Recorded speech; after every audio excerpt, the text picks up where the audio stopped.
उन्हाळी वाळवणामध्ये असे कुरकुरीत गोल गोल आणि मोठे मोठे पांढरे शुभ्र बटाट्याचे वेफर्स बनवूया।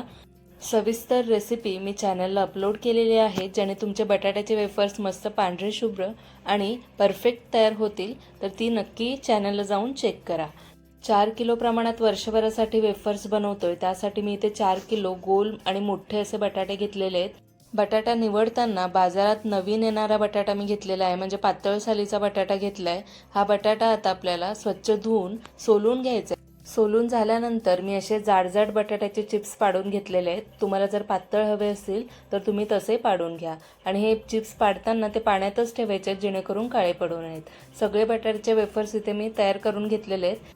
वेफर्स पाडून झाल्यानंतर ते 5 ते 6 पाण्यामध्ये मी स्वच्छ धुवून घेतले आणि नंतर पुन्हा एका पातेल्यामध्ये भरपूर पाणी घेऊन त्यात 3 ते 4 तुरटीचे खडे घातलेले आहेत आणि ते विरघळल्यानंतर हे चिप्स मी साधारण 5 तासासाठी असंच या पाण्यामध्ये ठेवून दिलेले।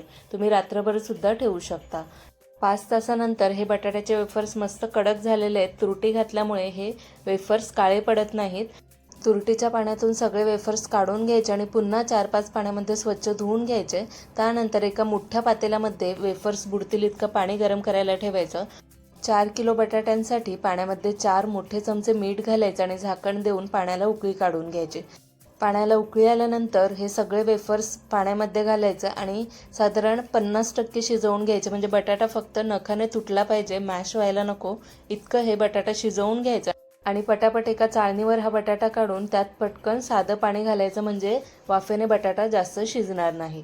4 किलो बटाटे असल्यामुळे मला 20 ते 25 मिनिट्स हे वेफर्स शिजवायला लागलेलं आहे। आता गाळून घेतलेले सगळे बटाट्याचे वेफर्स एका सुती कपड्यावर पसरवून घ्यायचे, एकावर एक घालायचे नाही, सुटसुटीत करून घ्यायचे। एक दिवस फॅन खाली आणि दुसऱ्या दिवशी 2 तास उन्हामध्ये मी हे सुकवून घेतले। वर्षभरासाठी चिप्स तयार।